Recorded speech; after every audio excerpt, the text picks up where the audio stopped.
A very good evening to all. In this video, we shall discuss about NCERT, National Council of Educational Research and Training, and its constituent units and its major function. आज इस video में हम बात करेंगे राष्ट्रीय शैक्षिक अनुसंधान और प्रशिक्षण परिषद, इसकी कार्यकारी इकाइयों के बारे में, साथ साथ एनसीईआरटी के मुख्य कार्य क्या होते हैं। देखो, सबसे पहले जब हम बात करते हैं एनसीईआरटी की या national council of educational research and training या राष्ट्रीय शैक्षिक अनुसंधान और प्रशिक्षण परिषद, जिसको फॉर्म किया गया है इंडियन गवर्नमेंट के द्वारा qualitative improvement of school education के लिए, जिसको बनाया गया था, जो आपकी एक ऑटोनोमस बॉडी है 1961 में। चलिए हम डिस्कस करते हैं एनसीईआरटी की इंट्रोडक्शन के बारे में। क्या प्रस्तावना है? राष्ट्रीय शैक्षिक अनुसंधान एवं प्रशिक्षण परिषद, the national council of educational research and training was set up by Government of India in 1961 as an autonomous body or organization to advise and assist the Ministry of Human Resource Development, Government of India and Department of Education in states' duties in formulation and implementation of their policies and major program in the field of education, especially for qualitative improvement of school education। राष्ट्रीय शैक्षिक अनुसंधान और प्रशिक्षण परिषद की स्थापना 1961 को एक ऑटोनोमस बॉडी या स्वायत्त संस्था के रूप में हुई है, जो पूर्ण रूप से भारत सरकार के द्वारा पोषित संस्था है। मतलब इसको जो ग्रांट है वो भारत सरकार के द्वारा प्रदान की जाती है और ये भारत सरकार की एक इकाई है। राष्ट्रीय शैक्षिक अनुसंधान और प्रशिक्षण संस्थान का मुख्य उद्देश्य क्या है? स्कूली शिक्षा, मतलब स्कूल एजुकेशन और शिक्षकों में गुणात्मक परिवर्तन हेतु केंद्र एवं राज्य सरकार के द्वारा शिक्षा नीतियों में सहायता करना, शिक्षा नीतियों को बनाने में सहायता करना और उनमें अपना परामर्श देना है, जिससे क्या होता है, शिक्षा संबंधी नीतियों और कार्यक्रमों का निर्धारण किया जाता है, उनको डिसाइड किया जाता है, उनको प्लान किया जाता है, साथ साथ में समुचित ढंग से कैसे उनको अप्लाई किया जाए उस पर भी चर्चा की जाती है। इसका मुख्य उद्देश्य क्या होता है? स्कूल एजुकेशन में इम्प्रूवमेंट या गुणात्मक या गुणवत्ता लाने की बात होती है। साथ साथ में केंद्र और राज्य सरकार के द्वारा जो नीतियां बनाई जाती हैं, जो परामर्श दिया जाता है, उनमें सहयोग करना और इनको आगे बढ़ाना। ठीक है, चलिए हम बात करते हैं यहाँ पर एनसीईआरटी के कुछ संगठक हैं, जिनको हम बोलते हैं कार्यकारी इकाइयाँ या एनसीईआरटी के कॉन्स्टिट्यूंट यूनिट हैं, जो कि आपकी 8 हैं। पहला है आपका कौन सा? नेशनल इंस्टीट्यूट ऑफ एजुकेशन नई दिल्ली, जिसको हम बोलते हैं हिंदी में, क्या बोलते हैं हिंदी में? राष्ट्रीय शिक्षा संस्थान नई दिल्ली।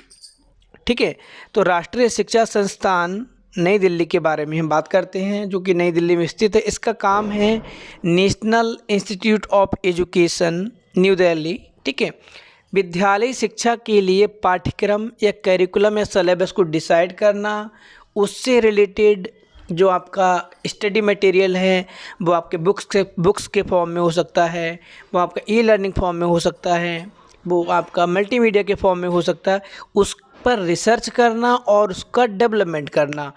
और ये जो स्टडी मटेरियल है आपका elementary education, senior secondary education और सेकेंडरी लेवल के लिए भी यूज़ होता है। इसके साथ साथ ये हायर एजुकेशन से संबंधित जो डेटा होता है उस डेटा को भी एसेस कराता है, उपलब्ध कराता है, और किस प्रकार विद्यार्थियों को बेहतर ढंग से शिक्षा या एजुकेशन प्रोवाइड की जा सके, उसको लिए भी ये पूर्ण अवसर प्रदान करता है। नेक्स्ट है हमारा central institute of educational technology. यहाँ पर बात हो रही है केंद्रीय शैक्षिक तकनीकी संस्थान नई दिल्ली। ठीक है, शैक्षिक तकनीकी की बात हो रही है। यहाँ पर एजुकेशनल टेक्नोलॉजी को डेवलप करते हैं, स्पेशली जनसंचार माध्यम, मास कम्युनिकेशन, जिससे शिक्षा प्रणाली जो हमारा एजुकेशनल सिस्टम है उसकी क्वालिटी बनी रहे और बच्चे ऐसे एनवायरनमेंट में लर्निंग या टीचिंग या जो ज्ञान ले रहे प्राप्त कर सके जो उनको हेल्प करे वहाँ पर और उनकी नीड के अकॉर्डिंग हो। ठीक है, तो यहाँ पर क्या होता है, शिक्षा प्रणाली या एजुकेशन सिस्टम और उसकी क्वालिटी को मेंटेन करने के लिए किस प्रकार से एजुकेशनल टेक्नोलॉजी का यूज़ किया जाए। वो एजुकेशनल टेक्नोलॉजी का यूज़ टीचिंग लर्निंग मटेरियल में hardware approach, software approach, system approach, audio visual या मल्टी सेंसरी अप्रोच की बात यहाँ पर की जाती है। यहाँ पर क्या होता है, central institute of educational technology या केंद्रीय शैक्षिक तकनीकी संस्थान नई दिल्ली के द्वारा मीडिया सॉफ्टवेयर तैयार किए जाते हैं या सॉफ्टवेयर तैयार किए जाते हैं जिससे हम बच्चों को लर्निंग प्रोवाइड करा पाएँ, उनको बेस्ट एक्सपीरियंस दे पाएँ। रेडियो और टेलीविज़न पे जो कार्यक्रम आते हैं वो भी इसी के द्वारा गवर्न किए जाते हैं, इनके द्वारा ही संचालित किए जाते हैं, जिससे शिक्षकों को किस प्रकार बेहतर शिक्षा दी जाए और वो किस तरह से अपने बच्चों को मनोरंजक ढंग से पढ़ा पाएँ। इसके बाद हमारा जो तीसरा संस्थान है जो आपका कार्यकारी इकाई है एनसीईआरटी की, Pandit Sundarlal Sharma central institute of vocational education PSSCIBE Bhopal, Hindi में बोलते हैं इसको पंडित सुंदरलाल शर्मा केंद्रीय व्यावसायिक शिक्षा संस्थान जो कि भोपाल में है आपका। ठीक है, इसमें क्या होता है, कार्य शिक्षा जिसको हम बोलते हैं वर्क एजुकेशन और व्यावसायिक शिक्षा जिसको बोलते हैं वोकेशनल एजुकेशन, इससे संबंधित रिसर्च की जाती है, अनुसंधान डेवलपमेंट किया जाता है, ट्रेनिंग सेशन को ऑर्गेनाइज किया जाता है और साथ साथ में teachers training programme, pre service और इन सर्विस टीचर्स हैं उनको भी यहाँ पर सुविधाएं प्रोवाइड की जाती हैं, फैसिलिटी दी जाती हैं, किस तरह से वो अपनी स्किल्स को इन्हेंस करें और अपने स्टूडेंट में भी उन क्वालिटी को डेवलप कर पाए। तो इसके लिए क्या करते हैं ये लोग, वोकेशनल सिलेबस या करिकुलम को फ्रेम करते हैं, उससे संबंधित लर्निंग मटेरियल या जो कंटेंट है, विषय वस्तु है, उसको फॉर्म करते हैं, डेटाबेस का निर्माण करते हैं। इसके साथ साथ में व्यावसायिक शिक्षा कार्यक्रमों का भी विकास करते हैं और जो Pandit Sundarlal Sharma central institute of vocational education UNESCO का एक फोरम सदस्य है और यूनेस्को के साथ में मिलकर तकनीकी और व्यावसायिक शिक्षा के प्रोजेक्ट में भी सम्मिलित रहता है। इसके बाद हम बात करते हैं रीजनल इंस्टीट्यूट ऑफ एजुकेशन, केंद्रीय या क्षेत्रीय शिक्षा संस्थान। ठीक है, जो हैं आपके अजमेर, भोपाल, भुवनेश्वर, मैसूर और एक और है आपका जिसको हम बोलते हैं north east regional institute of education NRRIE Shillong. तो इनकी जिम्मेदारी होती है भारत में जो टीचर एजुकेशन है उनके कोर्सों को प्रमोट करना, इन सर्विस और प्री सर्विस टीचर्स को ट्रेनिंग देना, उनके लिए ओरिएंटेशन रिफ्रेशमेंट कोर्स को प्रोवाइड कराना। तो रीजनल इंस्टीट्यूट ऑफ एजुकेशन या क्षेत्रीय शिक्षा संस्थान कौन कौन से, अजमेर, भोपाल, भुवनेश्वर, मैसूर और आपका नॉर्थ ईस्ट में कौन सा, शिलोंग, जो कि राज्य और केंद्र शासित प्रदेशों में प्री सर्विस मतलब सेवा से पूर्व और इन सर्विस जो टीचर जो सर्विस में हैं अध्यापक शिक्षा को प्रोन्नत करना या प्रमोट करना, इसके साथ साथ में उनके लिए ट्रेनिंग सेशन ऑर्गेनाइज करना। जो आपके स्कूल सब्जेक्ट हैं, विज्ञान, गणित, सामाजिक विज्ञान, जो भी स्कूल सब्जेक्ट है उन सब्जेक्ट को इफ़ेक्टिव वे में पढ़ाने के लिए उनको टीचिंग लर्निंग मटेरियल के यूज़ को सिखाना, कैसे क्लास को वो लाइव करेंगे, कैसे क्लास में रोचकता लाएंगे और कैसे बच्चों को अपनी तरफ से अट्रैक्ट करना है। तो regional institute of education Ajmer Delhi, Haryana, Himachal Pradesh, Jammu and Kashmir, Punjab, Rajasthan, Uttar Pradesh और उत्तरांचल के साथ साथ में चंडीगढ़ को गवर्न करता है। या जो आपका पहला है कौन सा, regional institute of education Ajmer किस किस को गवर्न करता है, दिल्ली, हरियाणा, हिमाचल प्रदेश, जम्मू एंड कश्मीर, पंजाब, राजस्थान, उत्तर प्रदेश, उत्तरांचल और जो केंद्र शासित राज्य हैं आपका चंडीगढ़ में अध्यापक शिक्षा की देखरेख का कार्य करता है। इसके बाद regional institute of education Bhopal, ठीक है, या जिसको हम बोलते हैं क्षेत्रीय शिक्षा संस्थान भोपाल, ये किस किस को गवर्न करता है, ये करता है छत्तीसगढ़, गोवा, गुजरात, मध्य प्रदेश, महाराष्ट्र, दादर और नगर हवेली। इसके साथ साथ में दमन और दीप क्षेत्रों में अध्यापक शिक्षा का संचालन करता है। इसके बाद हम बात करते हैं मैसूर की। क्षेत्रीय शिक्षा संस्थान मैसूर, तो जो क्षेत्रीय शिक्षा संस्थान मैसूर है वो आंध्र प्रदेश, कर्नाटका, केरला, तमिलनाडु, पौंडीचेरी और लक्षद्वीप में अध्यापक शिक्षा का संचालन करता है। इसके बाद में आपका जो नॉर्थ ईस्ट के राज्य हैं वहाँ पर शिलोंग उनको करता है गवर्न।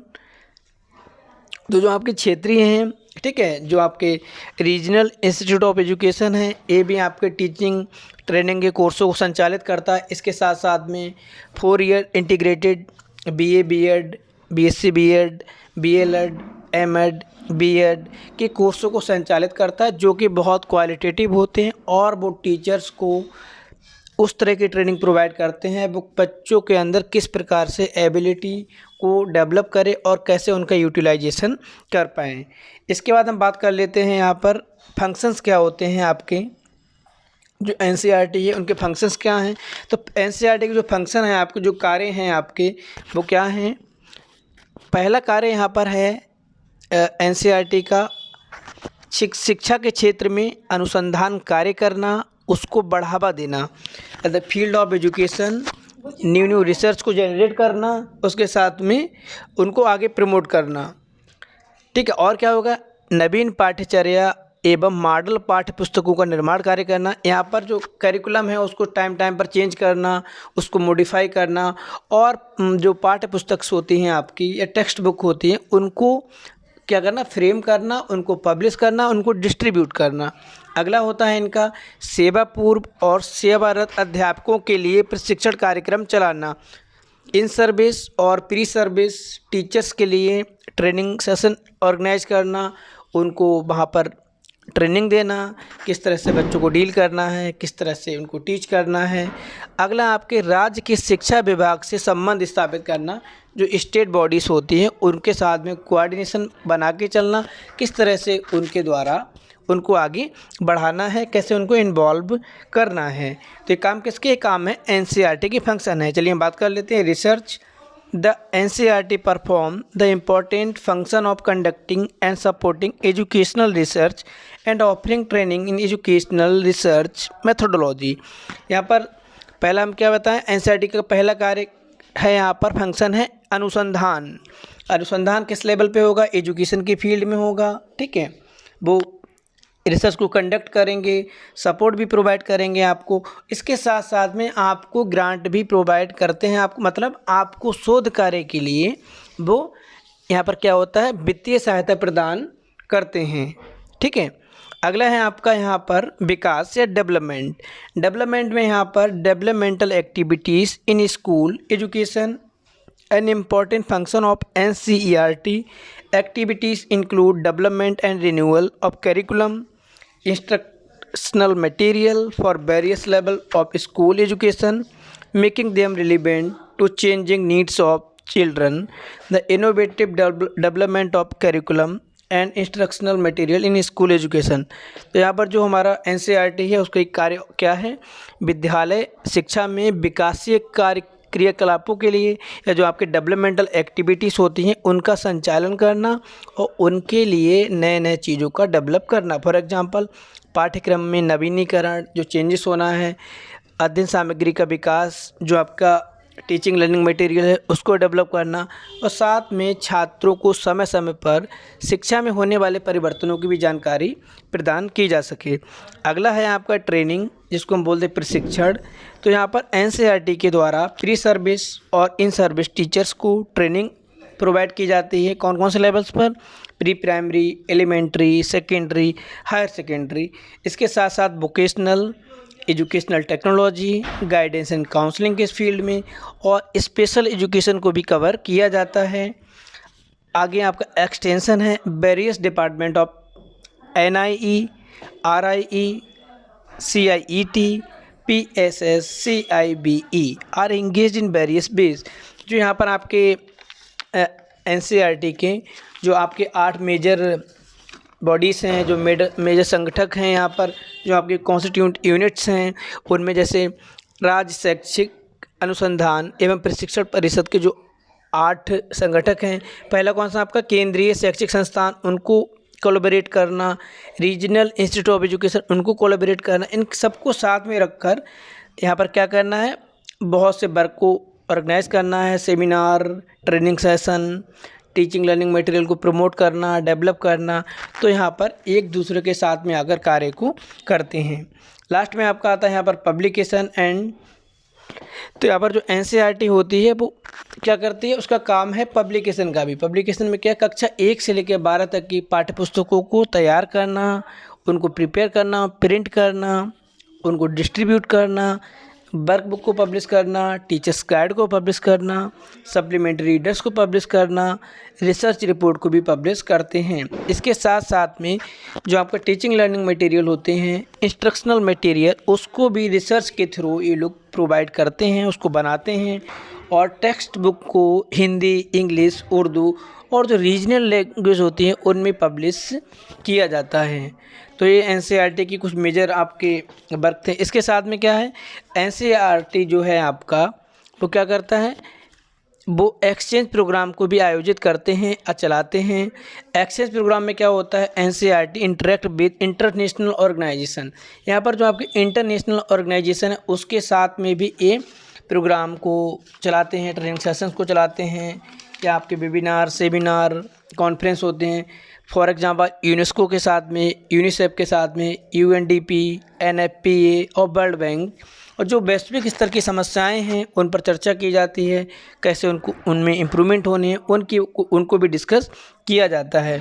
और जो हमारा इंडिया है इसमें क्या है, it is one of the associate centre of APEID, Asia Pacific programme of educational innovation for development का सेंटर भी है। एनसीईआरटी ऑफर्स, यहाँ पर जो एनसीईआरटी है इन सभी के साथ में मिलकर प्रोग्राम को लॉन्च करती है, ट्रेनिंग फैसिलिटी को प्रोवाइड करती है और अधिक से अधिक विश्व स्तर पर पार्टिसिपेशन का आपको मौका भी प्रोवाइड यहाँ पर किया जाता है।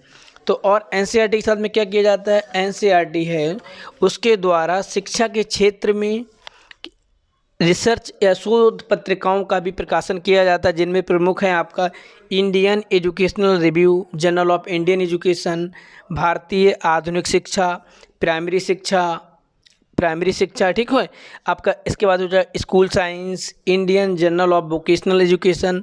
इस प्रकार से बहुत सी पत्र पत्रिकाओं का संपादन भी किया जाता है और पब्लिश भी यहाँ पर किया जाता है। इसके साथ साथ में जो एनसीईआरटी है आपका, इनका एक ऑर्गेनाइजेशनल स्ट्रक्चर भी है, मतलब किस तरह से एनसीईआरटी काम करता है आपका।